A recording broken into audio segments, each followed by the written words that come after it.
So just letting you know if that happens. Right.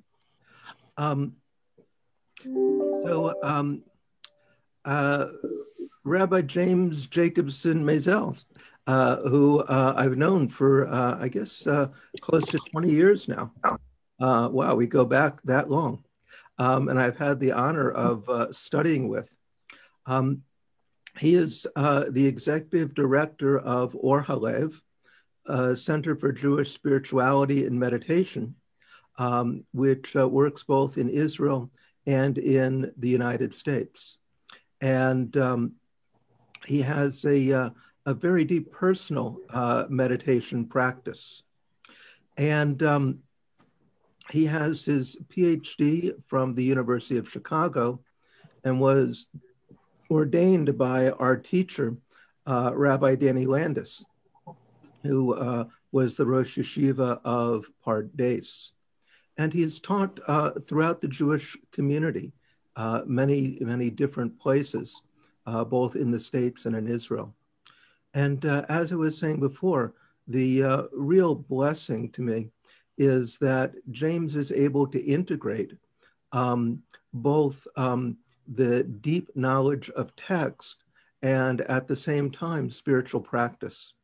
And there are very few people who are able to do that. And with that as the introduction, I'll turn it over to James. And James, I'll be running the texts, and so we can go back and forth whenever you want me to put the texts up. Great. Hi, everybody. It's lovely to be with you. It's good and important to be talking with you on what for me is already Holocaust Remembrance Day, and for you will be in a few hours' time. And to talk to you about Rebbe Kalonymus Kalma Shapira, the Pizetzner Rebbe, who is a powerful and fascinating figure, an important figure, and in many ways, even though obviously I never met him, has been my Rebbe, really my teacher in so many ways, in my practice, in my learning, in my thinking. Rebbe Shapira was a scion of actually a number of different Hasidic lines and dynasties. So a number of important early Hasidic masters. He was the descendant of a number of important early Hasidic masters and middle Hasidic masters. And at 3 years, his father was a Rebbe. But at the age of 3, his father passed away, and he was already orphaned. Went to move in with another family who were also Hasidic leaders and part of the general Hasidic leadership. And like many, that time period over a certain class, was married at 15, so quite young. He became the rabbi of his community at 20. And he founded the yeshiva Das Moshe at 34, which became one of the biggest Hasidic yeshivot of the time. So one of the major interbellum, between the wars, Hasidic yeshivot in Poland. And so, as you can see already, a person who already at a young age had accomplished a great amount. It's like Tom Lehrer said, it's a sobering thought that when Mozart was my age, he'd been dead for 10 years. Right, people you look at and do these incredible things. He's 50 years old when the war starts, in 1939, when the Germans invade Poland, and he is, with the rest of the Jewish community, is caught up in the German invasion, of course, and he lives in Warsaw, is put in the Warsaw Ghetto, and he lives there till near the end of the war. And finally died in 1943 at the age of 54. Already when the war started, his son was killed in the bombing, in the German attack on Warsaw, and his wife had died shortly before. And so very quickly he had lost a great deal of his family. And despite the urging of his followers, he refused to leave Warsaw and insisted on staying with his community. He's then put in the ghetto. His mother dies in the ghetto.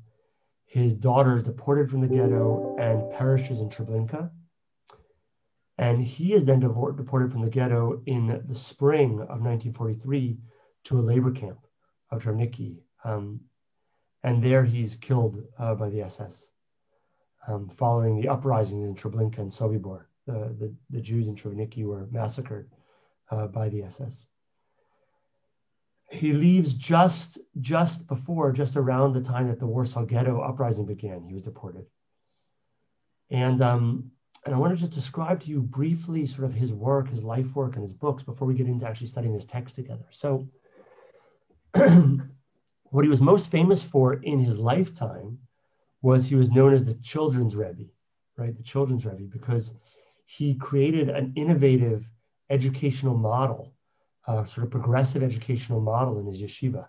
And he wrote a work called Chovat HaTalmidim, the Student's Obligation, which was a book both for educators and parents in part, but also for young students, elementary school students, really, middle school students, to work on their own spiritual practice. And one of the claims of the book is that children are ultimately their own educators. They're ultimately their own educators. And so the task of the educator and the parent is really to support the child. See this? In discovering their own educational path, and that the goal of education, the deep goal of education, is actually to discover your own nature, to really discover who you genuinely are, right? So that's the goal of education. And the task of education is for educators and parents to escort, to really help the child educate themselves, grow themselves. So very interesting and progressive educational theory.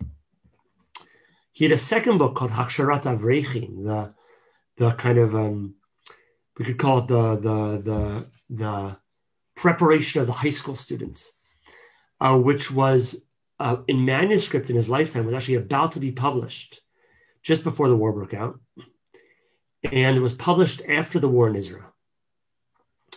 And there was supposed to be a third book in the series, which was supposed to be for more advanced students about their spiritual practice. And of that book, unfortunately, we don't have the book.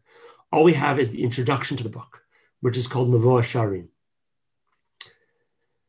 Then there were two other works. One was called Bnei Machshava Tova, a small pamphlet, which was a kind of guide for groups of spiritual practitioners to gather together and do spiritual practice together and learn together, which sort of gave them a whole guideline of how to do that, what to learn, what practice to do, etc., which was published as a pamphlet before the war.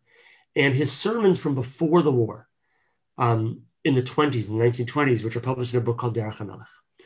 Then there are two other books I want to point out for us, because each of these books is fascinating, interesting in themselves, are new modes of Hasidic thought, a Hasidic educational work, the first of its kind, Bnei Machshava Tova, which is the first kind of really dedicated manual of spiritual practice in the Hasidic world. Tzav V'Ziruz, which is a kind of almost a diary, a reflection of diary. Then the book we're going to look at today, which is called Eish Kodesh, Holy Fire. And that book are the sermons that he wrote in the Warsaw Ghetto during the war. Sermons he wrote in the Warsaw Ghetto during the war. What he would do is, as far as we know, he would give the sermons, he would come back then and record them and write them down. And this book was hidden in a milk crate, buried in the ghetto, underground, before he was deported and before the Germans liquidated the ghetto and the revolt happened.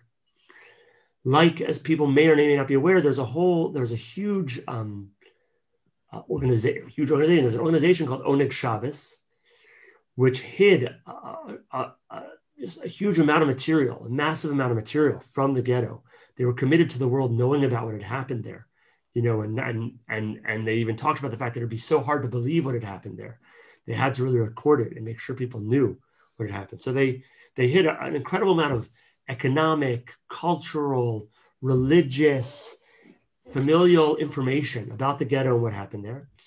They hid, I don't remember the exact number, something like 9 archives, and we found 7 of them, something like that, which are now in Yad Vashem. So extraordinary. And he did something similar. He hid his writings underground.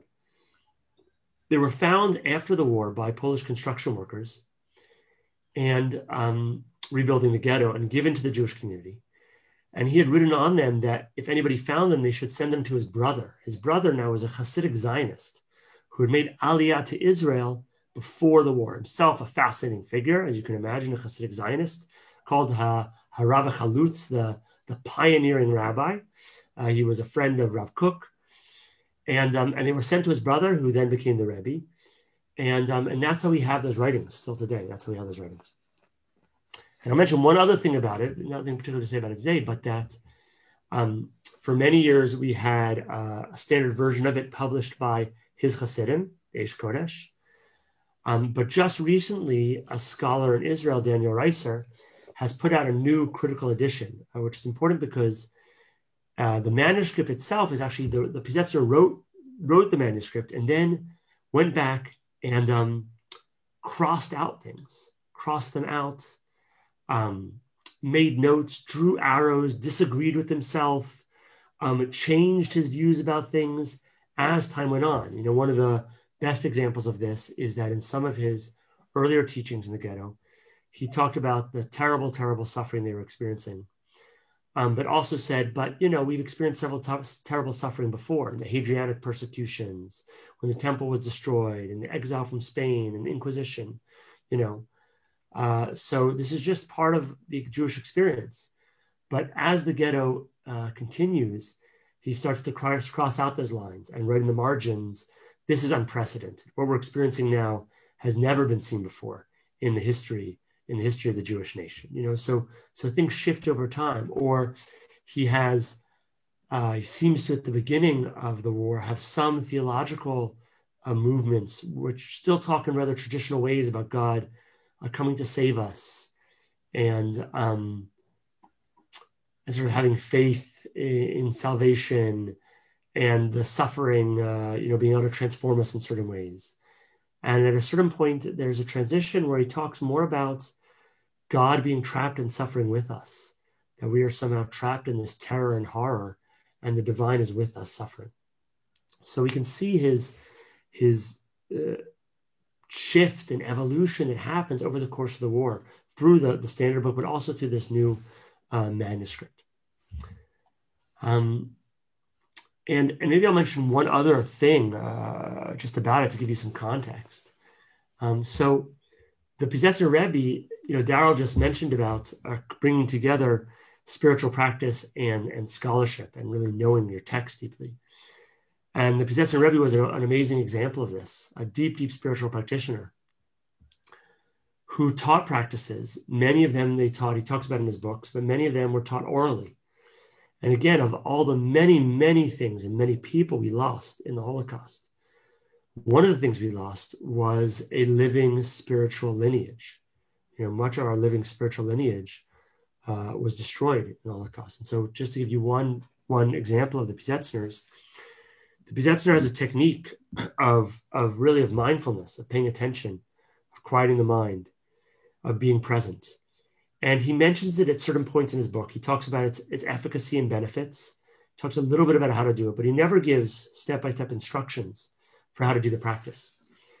Luckily for us, we have a letter written by a student of his, a chassid of his, who fled the Germans across Russia and ended up in Kobe, Japan. So as you may know, a number of Jews flew to the east. There was a big Jewish community in Shanghai, for instance, at the end of the war, as you may have heard or know. But there was nobody in Japan. There were very, very few Jews who made it to Japan. And so this person in Kobe, Japan, by themselves, sat down and wrote down this technique he learned from the Rebbe as a way to sort of remember it for himself and to recall the Rebbe. This person later came to Boston, and that's how we eventually got this letter. And so we have the step-by-step instructions that the Rebbe gives of this practice, but we only have it because this one student chose to write it down, and it was handed on to people in time and recorded, etc. So just to give you a sense of the kind of the deep, tragic blow to our spiritual lineage that happened in the process, in the terrible, terrible destruction of the Holocaust. And the Rebbe himself called his book, he didn't call it Eish Kodesh, Holy Fire, he called it Teachings from the Years of Rage, right? Like when rage was just unleashed on the world, and he was teaching it from within the years of rage. So I'll pause there for a second. I know I just gave you a lot of information all at once. any questions people want to ask before what we're going to do for most of our time is we're going to jump into this text and really explore what the Rebbe is teaching and how he taught a certain mode. We'll look at one text. It's a long text. We're going to look at just pieces of it, a certain mode of spiritual resistance in the Holocaust. But I'll just pause for a moment.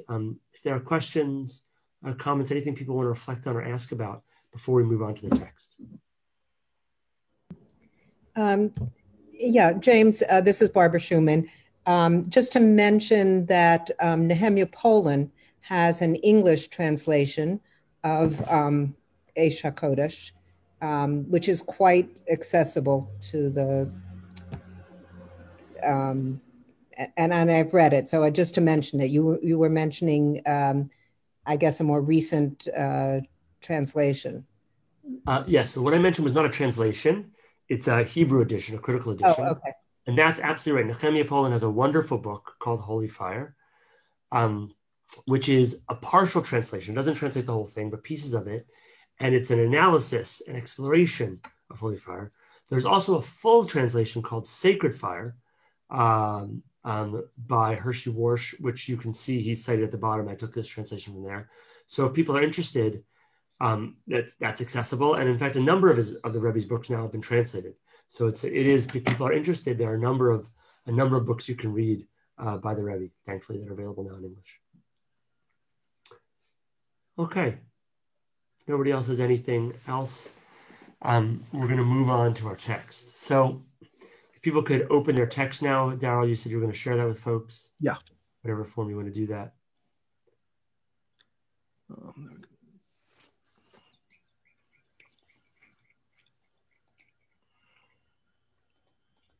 Great.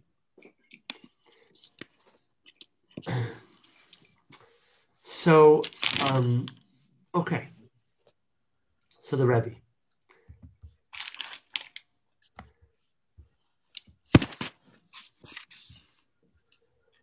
I hope this is large enough for folks.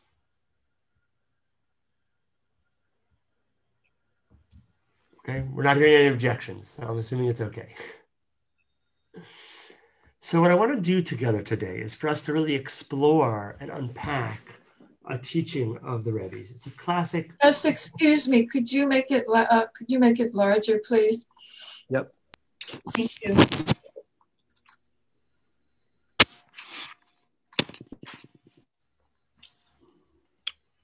All set. Okay. So, Daryl, should I just sort of call out to you which paragraph we're on? Yeah. Yeah. Is it good? Okay. So this is a drasha that the Rebbe gave on Parshat Yitro, as you can see, in February of 1942. So the ghetto had already been around for a while. It's in a little over a year, it's going to be destroyed and liquidated, and everybody's going to be taken out or killed. So we're already really quite far into the war and into the intense, incredible suffering that's happening. So I'm going to read it and I'm going to talk about it together. And I'm also going to ask you questions. So I hope you'll answer. And Daryl, maybe if you can, I'm not seeing everybody, if you can see if people, if they raise their Zoom hand or hands, you can call on people to respond as if they have points to say. So first I just brought you the verse which he refers to, at least in part of it. It says, remember the Sabbath day to sanctify it. Zachor Yom Shabbat LeKadosho. Famous lines from the Torah in Shemot and Exodus, which we say for Kiddush, for instance, on Saturday, on Shabbat. And then it says, work during the 6 days and do all your tasks. And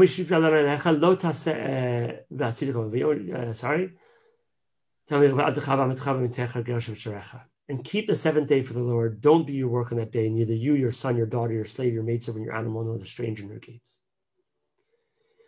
Because God created the heaven and earth, the seas, and all that they contain in 6 days, he rested on the seventh day.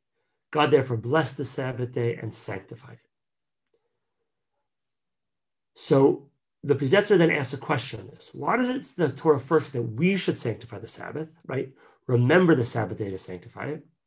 And then ends by saying it is God who sanctifies the day, right? So is everybody just clear on the question? You might think that God sanctifies the Sabbath. And because God makes the Sabbath holy, therefore we make the Sabbath holy. So it seems strange that the verse first tells us to sanctify it, and then it tells us that God sanctifies it. So in classical Hasidic style, he's going to ask this question, and then he's going to completely ignore it. He's going to go somewhere completely else. And finally, at the very end, at the very, very, very end, we're going to come back to it and explore it again. So we're moving down now to the next paragraph, which starts, it is noteworthy, in the Talmud. So now we're going to move on to a totally different subject, a different story, and we'll see how we make our way back eventually.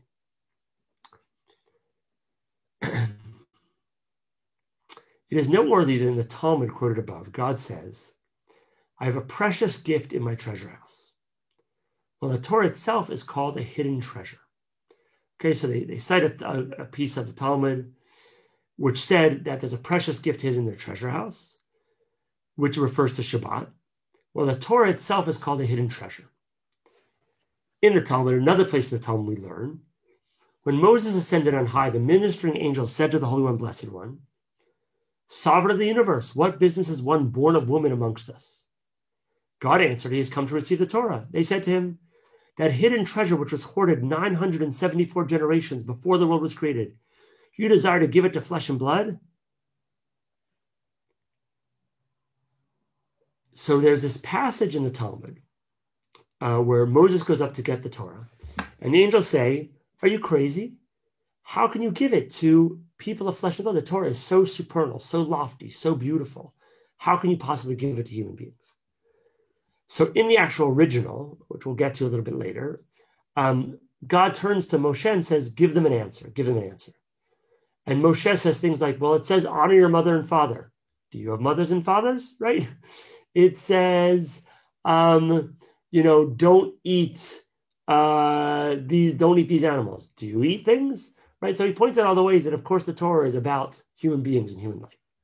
But here he asks a different question. He says, the angels did not say, hoarded in your treasure house. They simply said hoarded. Okay, so why does that matter? So there's some notion here. There's some difference between, is something hidden in a treasure house, or is it just itself hidden? We're going to get in a moment into what that difference is and why is that important. So then he says, obviously the treasure house of the Holy Blessed One is beyond our comprehension. However, what may be within reach of our limited understanding is as follows. Perhaps when speaking of something in a treasure house, the thing itself is perceivable and cannot be seen only because it is hidden inside the treasure house. This is comparable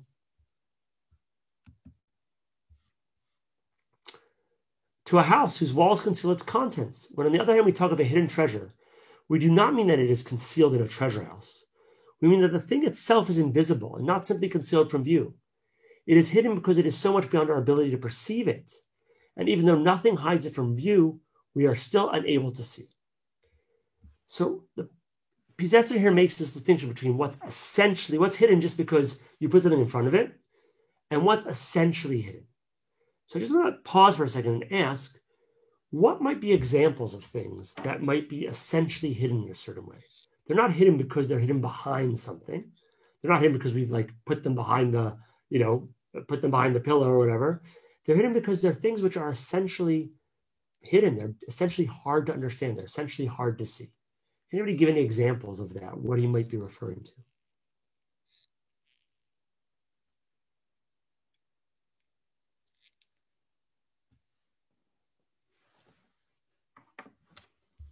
Great, yes. So the divinity, absolutely. That might be one thing where maybe we just can't grasp it. It's not behind something, but somehow it's not comprehensible to us. Fantastic. What else? What else might be like that? It's not hidden behind something, but it's just not fully graspable.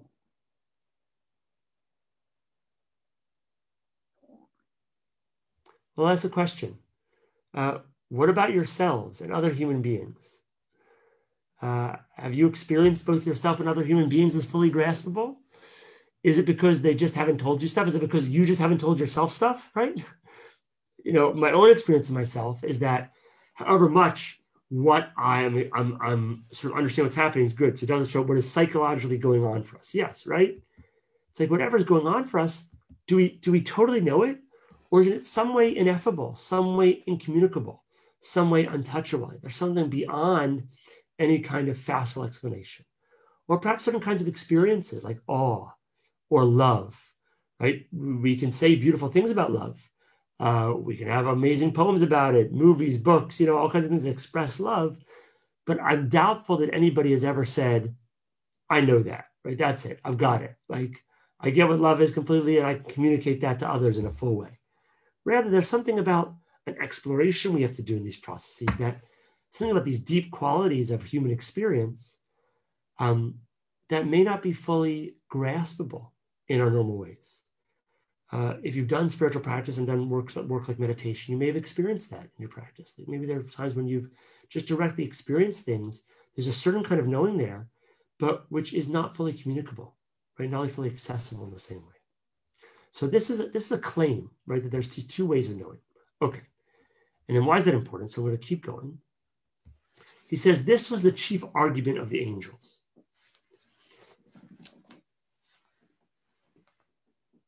When they call the Torah hidden treasure and not the precious object in a treasure house. Look, they said, the Torah is right here in front of us, and yet we are unable to perceive it, right? Because it is so lofty and its light so tremendous, just as somebody mentioned about the divine. How can you be contemplating giving it to flesh and blood? They said, this thing, it's incomprehensible by human beings. You can't give it to human beings. The Talmud goes on to say that in response, the Holy Blessed One said to Moshe, give them a rebuttal. Give them a response. Moses said, Sovereign of the universe, I am afraid they will consume me with their fiery breath. So Moses is scared. He's like, well, these angels are terrifying. And God said to him, hold on to my throne of glory and give them a rebuttal. So the pshat of that midrash is probably, he says, okay, you're scared. Hold on to my throne of my glory, then you won't feel so scared, and now answer them. But the Pizetzner in classic Hasidic style totally rereads this. He says, this in itself was the answer. That the Jew who exists in a temporal world below, this human who is so contemptible in their eyes that they must refer to him as born of woman, was yet grasping the very throne of glory, far above them. The angels exist in Yetzirah, the universe of formation, while the throne of glory is in Bria, the universe of creation. So just to explain for a moment, in Kabbalistic thought, there are 4 worlds, 4 levels of reality. One level is Asiyah, okay? Doing, the lowest level, the level of this world. The next level is Yetzirah, formation, creativity. That's the level where the angels are. The next level is Bria, creation. That's the level where the throne of glory is. And the level above that is Atzilut, emanation, the level of pure divinity. So what happened is that Moshe reaches up to the level of Bria and grabs onto the throne of glory. That is, he shows this unique human capacity to have our feet on the earth and our hands in heaven, right? He's demonstrating this unique quality of human beings, which is beyond even the quality of the angels, right? Where angels fear to tread, beyond even the angels. We can access levels of divinity higher than the angels, while at the same time being rooted in the ground. An extraordinary ability, right? Extraordinary ability to integrate heaven and earth. Now, this is very important for the sort of deep Hasidic path and teaching in general, because the Hasidic path wants us to integrate our soul and body, right, to the heights of our intellectual accomplishments and artistic accomplishments, to our most corporeal experiences and dance and song and sexuality and food, right? So they're talking about a kind of spirituality and a kind of accomplishment and presence, which brings all those pieces together, which really bridges heaven and earth. And then he's going to go from there to make a very powerful point. And this is where we're going to read this next piece, and then we're going to sort of pause there for a second. So then he says, the fact is that, like the Torah, the Jew exists right in front of everyone, and yet cannot be perceived, because he is as exalted as the throne of glory, and his light is so tremendous. The very angels see him without comprehending him at all. Even the person himself does not perceive his own essence.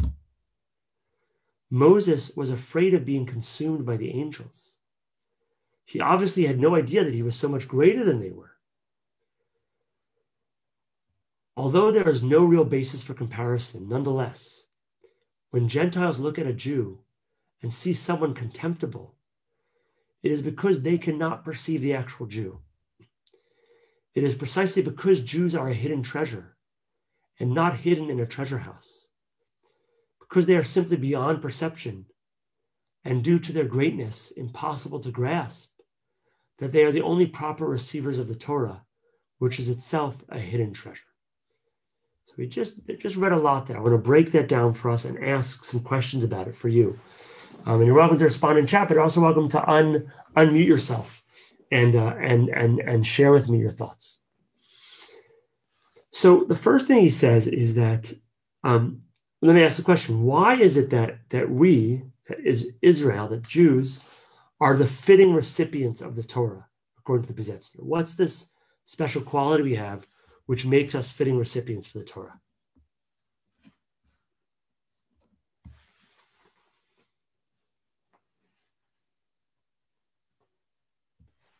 They do the same thing to me. They like to haze the new guy by not speaking up.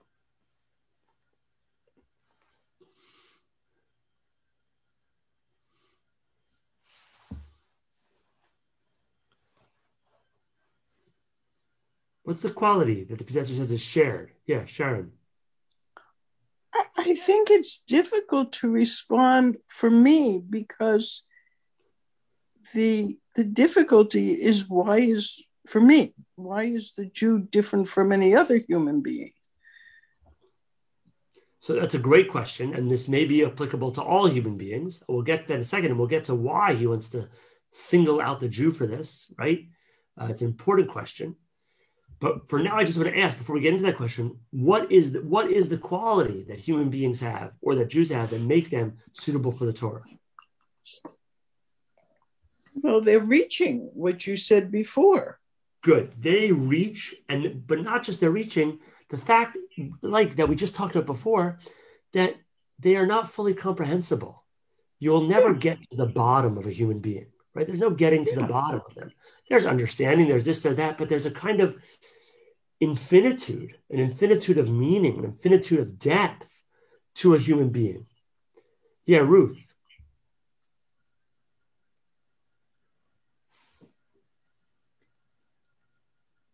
Ruth, I see your hand raised. Are you going to speak?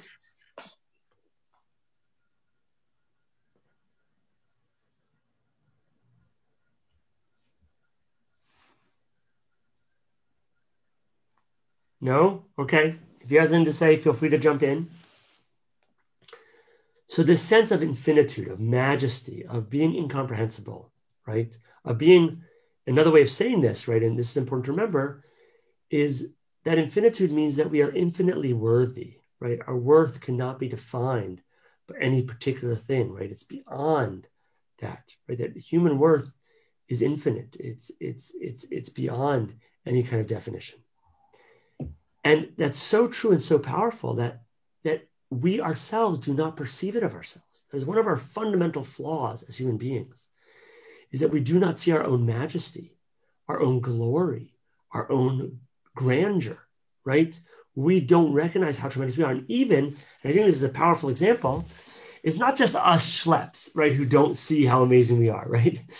Even Moses, right? Even Moses had moments where he did not recognize his worth. He did not recognize who he was. And he didn't recognize that he was beyond this aspect of the angels. So I want to pause there for a second before we go back, continue on this text and get into his particular situation, just to ask us a question, which is, how often, and I'm really asking this in a genuine way for us each to reflect on in our lives, is it true in our lives, or have we seen it in other people, that we have failed to be our best selves or accomplish something or connect because we have felt that we haven't seen our true worth, because we have felt unseen or disempowered or not respected or powerless, right? That we have somehow seen ourselves as less worthy, as less magnificent than we are. And this has somehow prevented us, right, from becoming our true selves and from accomplishing what we can accomplish in the world. I think it's an interesting question here just to ask the question for the Hasidic masters. this is a very important question. They saw one of the core difficulties of human experience was our tendency to think that we were not worthy, our tendency to get lost in guilt, for instance. The Baal Shem Tov, for instance, teaches that guilt is a tremendous danger and tool of the Yetzer Hara, the evil inclination. Not regret, which makes us think I did something and that really was not good and I regret it. But guilt, where we think that we're there for a terrible human being. When we think we're a terrible human being, he says, we give up. At first. Yeah, go ahead. What it means. No, it's not. Yeah, it is. Right here. Hello? Yeah.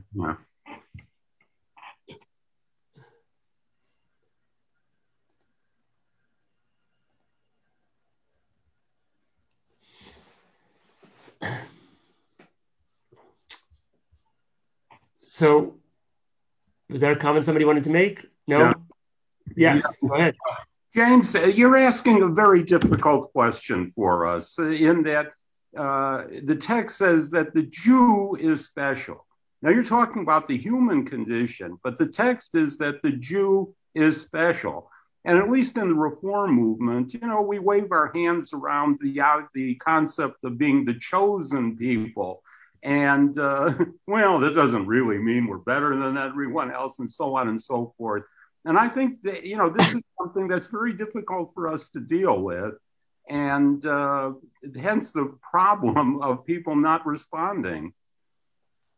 Well, it's cool. It's a great question. I want to engage with it. So let's move on and Bick, and maybe we'll come back to this question. So I think it's very important for him here, why he talks about the specialness of the Jew in the context he's in. So we read this line where he says, right, the Gentile looks at a Jew and sees someone contemptible. It is because they cannot actually perceive the actual Jew, right? The same lines we just read. It's because the Jews are a hidden treasure. So I want us to stop for a moment and think.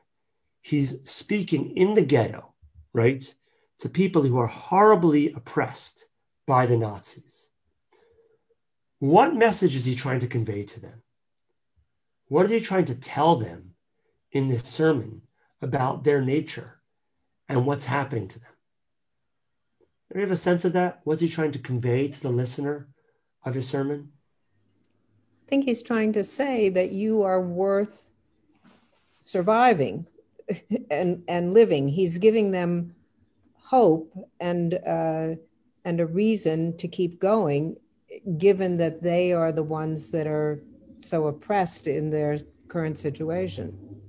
Beautiful. So that's right. He's giving them hope. He's giving them meaning. What is he saying about? So one of the experiences, of course, of this oppression, there's a terrible death and starvation and brutality, right? And as part of that also is the terrible dehumanization, which is happening as part of that, but is also happening as part of Nazi propaganda and seeing Jews as rats and, right, all the different ways that Nazis, and not just Nazis, a whole anti-Semitic tradition in Europe has talked about and described Jews. So what is he telling people? He says, when people come up to you and see you as despicable and as rats, the problem is not with you. It's not because you are less than human in some way. It's not because you are less. The problem is with them, right? They have a skewed view. They lack the capacity to see you as you truly are, in your divinity, in your grandeur, in your majesty. And so what I want us to notice here, and this is why it's important for him to mention Jews here, I want to go back to the question before, is that what he's dealing with is in a time period where Jews are being killed, beaten, dehumanized, tortured, made to feel less than human, made to feel that they should give up, made to feel that they are worthless and have no business living, right? That they can be exterminated like vermin. And one of, I think, the important pieces of spiritual resistance that he's teaching is to come to the people listening to him, which were a varied group, not just his own Hasidim, and to say to them, no, you are beautiful. You are beloved. You are wonderful. You are divine. And their inability to see that is, in fact, their own problem, right? Their own lack, that they cannot see the infinitude of your greatness.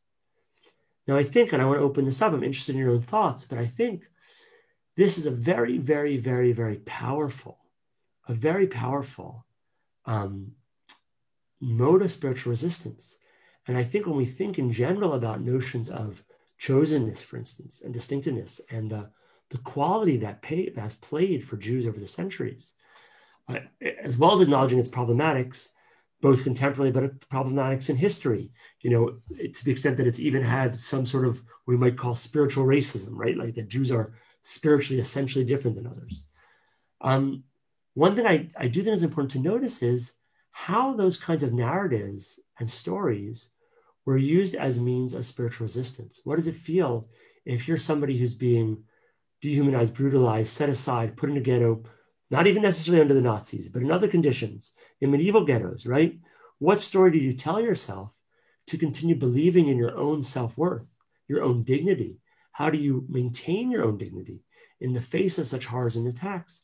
One of the ways is a narrative which says we are special and distinct. And the reason we're being persecuted is because of that specialness and distinction. So I'll pause here for a second. I think there's much more to say here, but anybody want to say anything about that notion of sort of spiritual resistance really that he teaches here in the context of this text?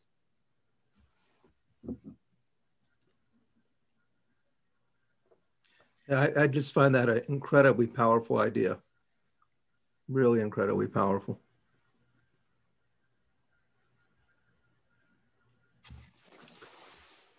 But to a certain extent, for all of us, Jew and non-Jew alike, this is at least my understanding, this is God's gift.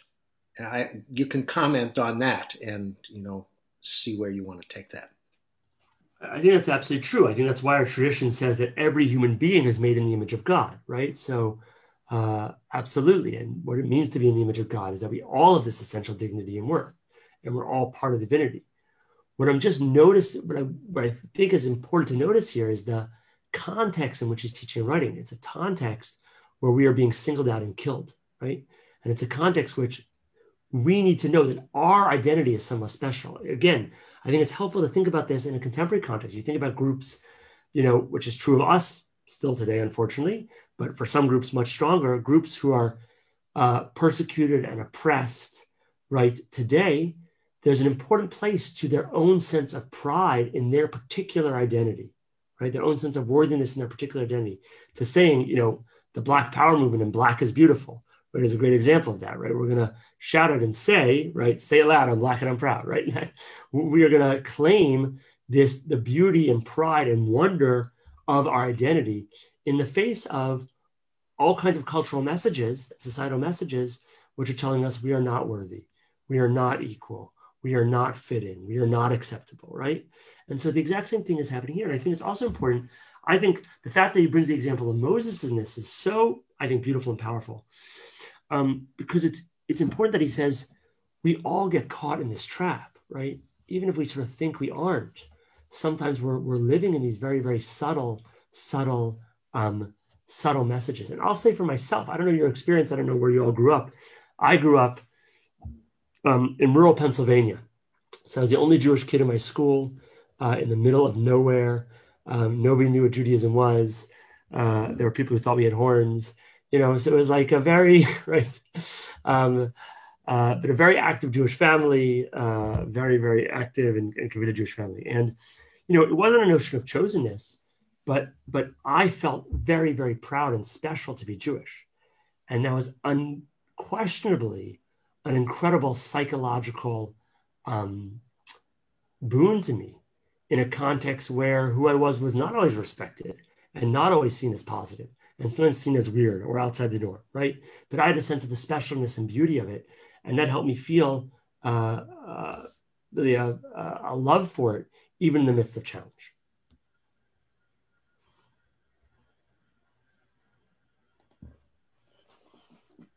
There was a radio story that I heard. It was one of the anniversaries of the liberation of the camps. And the story was, I guess, the liberation of Dachau. And an American soldier liberated a woman from inside, who was Jewish. And he held the door open for her. And she said something to the effect, "You don't have to, I'm Jewish." And he said, I'm Jewish too.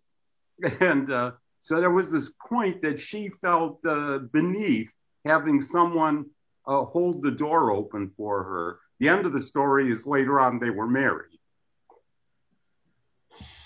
Well, that's a great story. But I think that's exactly right. That's the example. And we see this, it's not unique to Jews, of course. Marginalized, oppressed groups in societies across the world come to, have internalized oppression, right, and take on these narrative and stories told about them by the dominant group. The Piaseczner is seeing that clearly in his Hasidim and the people listening in this terrible situation and wants to give them an alternative narrative that gives them a notion of redemption. So I want to go down a little bit farther in the text, and we'll look at a little bit more of it. So if we keep going past that paragraph, and this does not only apply. Yes, great. So I'm going to start in the second, a little bit farther, a little bit up. A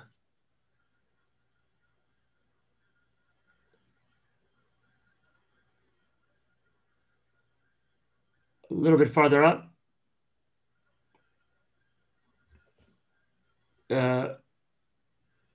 Dara, we're looking for the paragraph that says this does not only apply in times of exaltation. It's farther up. You're going down. You want to go up in the document. It's right here. There we are. Great. Thank you. Yep, that's it. Oh, now it's moved on. Okay. Okay, so I'm starting the second sentence. We need to bear in mind that although generally speaking, arrogance is the most destructive character defect, right? The Talmud describes God as saying, I and he cannot live in one world.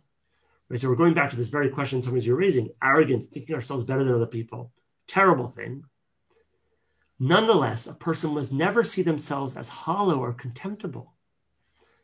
For when someone considers themselves hollow and contemptible, they behave in a hollow and contemptible way.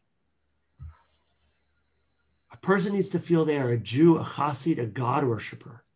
For that feeling is a spark, a flash of the light of divine inspiration penetrating him.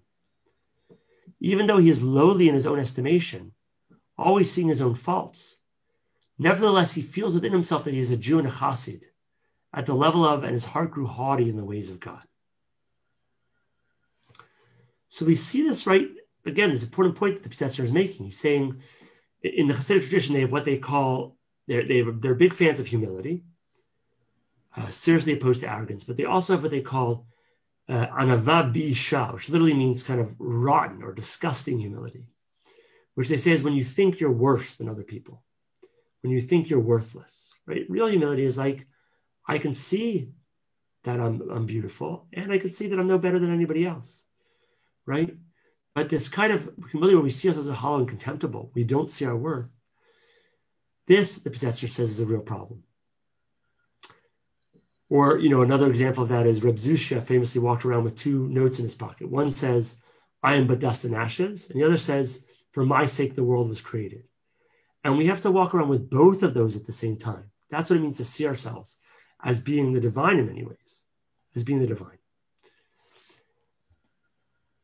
And then I'll keep going, and I'm going to talk about it. And not only does this not cause him to act arrogantly, on the contrary, it humbles him in his own eyes, so that he is always looking at his own faults and character defects, right? So it's not that when he sees that he's not contemptible, person sees that I'm not a terrible person, then I can actually have a reasonable look at, okay, but where am I messing up? Oh yeah, there's a place I'm messing up. And so I'm going to work on them now. But if I think I'm worthless and no good, then I'm just going to get lost in guilt. I'm not going to think I can improve. I'm not going to think I can change. Or it may even be too painful to see my faults because they make me feel too terrible about myself. I really want to be honest, I'm okay. And I might have some faults that I want to work in. It is obvious that anyone feeling hollow and contemptible, God forbid, thinks that only the most grievous sins are forbidden him. When he finds himself innocent of such grievous sins, he's already arrogant and proud. This is not the case with someone who feels himself to be a chassid and God worshiper, for whom even a trace of evil is intolerable. Not only that, but such a person just knows just how easy it is to fall into the very deepest pit. God forbid. And his heart is always broken inside of him.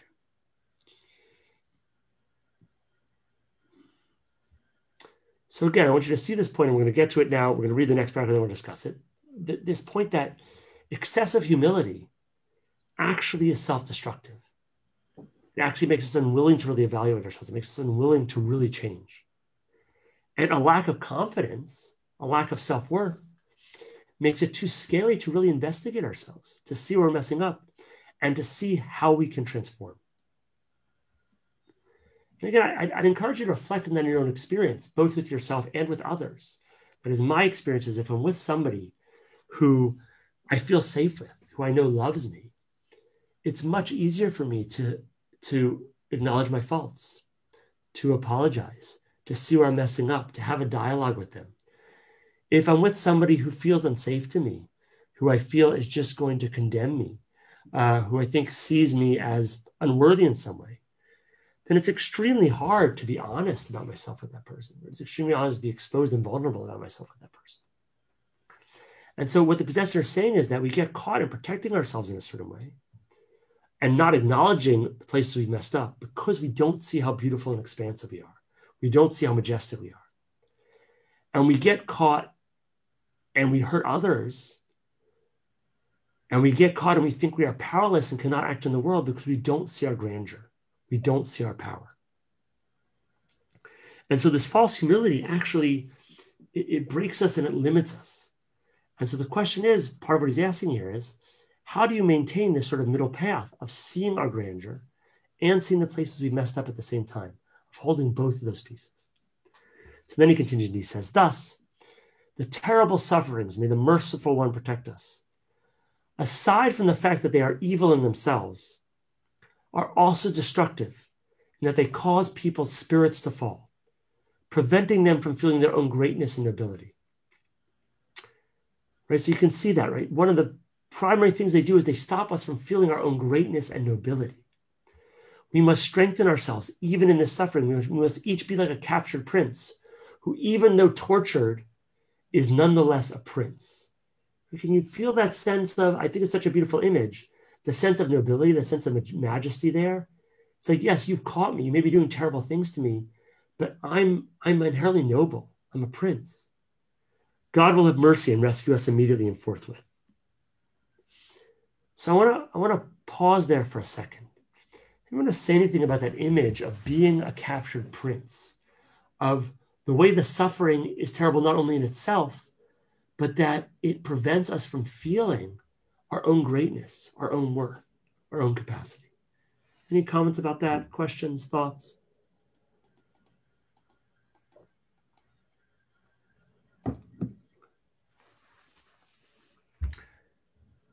What I want to suggest we notice here. This is such a... Douglas, go ahead, please. The diminishing of oneself apologetically is, it's real. At times we do offend people, and we have to keep our relationships going. But it can become excessive. Can't have to been in the ghetto being hunted and dealing. Douglas, you're breaking up. Is that just me, or is that for everybody that they can't hear Douglas properly? It's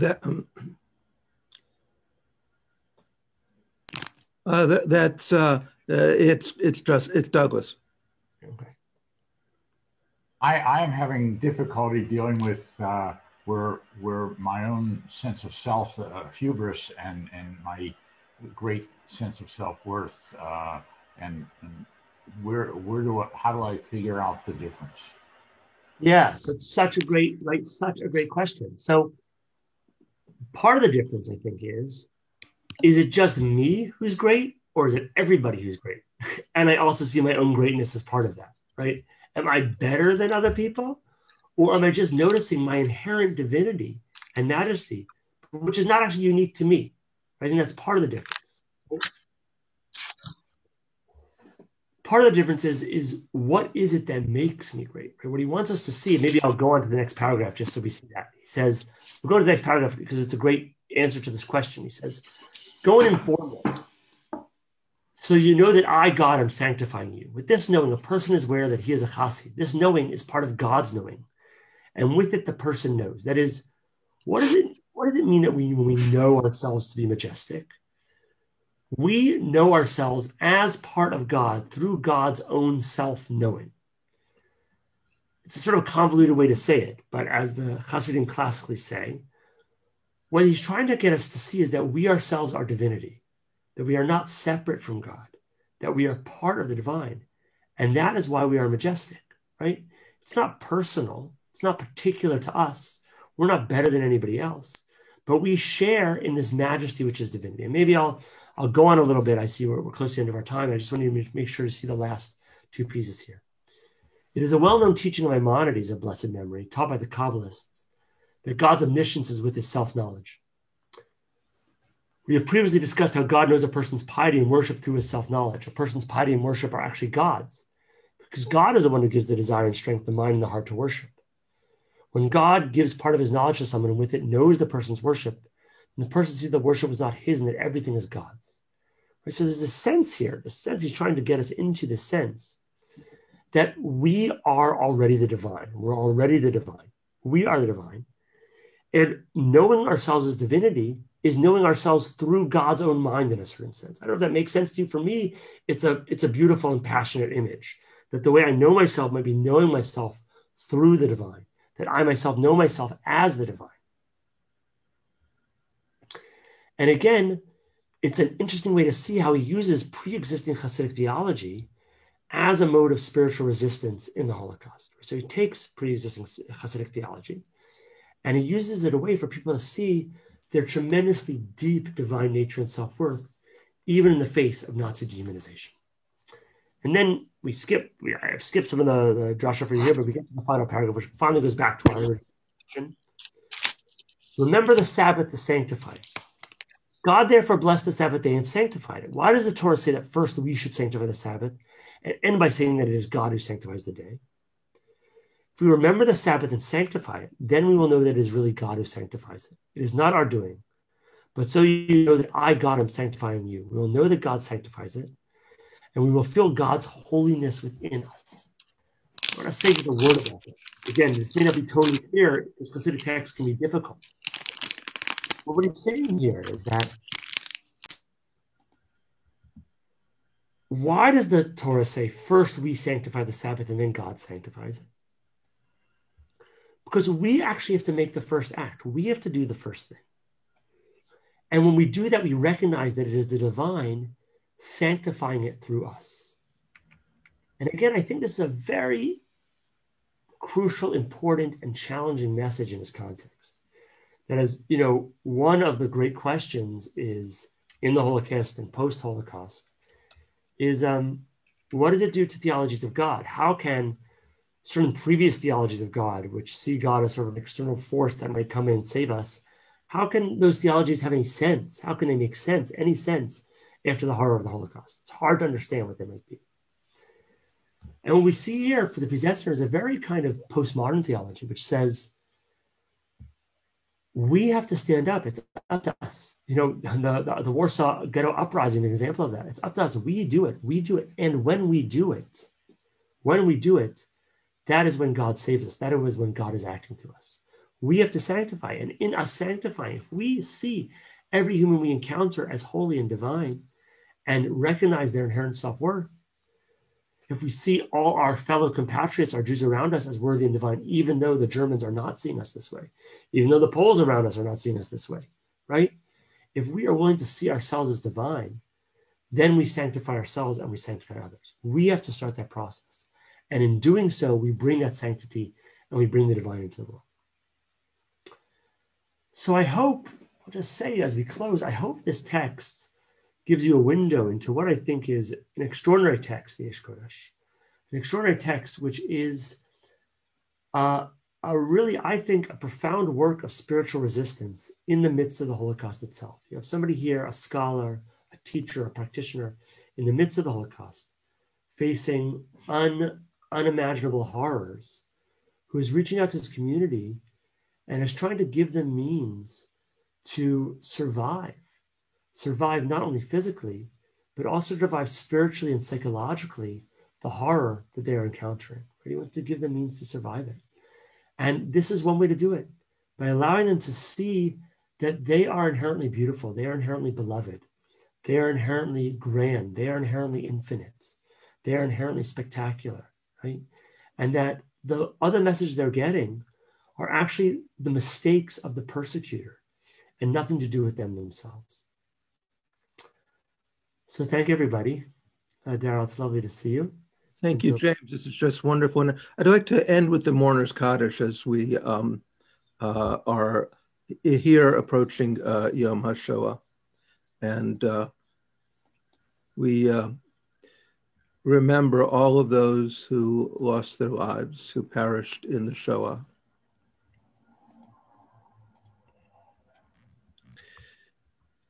Yitgadal v'yitgadash shemei Rabbah. Amen. Ma divra chirutei v'yamlich malchutei. V'chayechon v'yamechon v'chayei d'chol Beit Yisrael. V'hagala u'bizman kariv imru. Amen. Yehi shmei Rabbah mevarach le'alam omei almaya. Yitbarach v'yishtabach v'yitpa'ar v'yitromam v'yitnasei. V'yitadar v'yitaleh v'yitalal shmei d'grusha brichu. Ve'ela min kol birchata v'shirata. Tushbachata v'nechemata, Tamiram be'alma v'imru, Amen. Yehi shlama rabba min shemaya v'chayim aleinu ve'al kol Yisrael v'imru, Amen. Amen. Oseh shalom ben Ramav, hu ya'aseh shalom aleinu ve'al kol Yisrael v'imru, Amen. Amen. My friends, first I want to thank James. It's just incredible, and the depth that you bring and the depth that you helped us bring into seeing this text was incredible. And, the tradition is that to remember those who passed away, we dedicate pieces of learning. And this is something that I've wanted to do for years and years. And I'm very grateful that we all had the chance to share this together. So, Erev Tov and Chalamot Paz, and I hope your young ones are all doing well. Amen. Thank you, everybody. Lovely to be with you. I look forward to having opportunities to learn. If you're interested in this kind of work and possessing your spiritual teachings, Or Lev, our organization, runs all kinds of retreats. And yes, there's a great prayer project model with me and Nancy Flam, who's an extraordinary teacher. So I look forward to learning with you all in other ways. Thank you, everybody. Have a wonderful day. Yep. Thanks all. Bye-bye.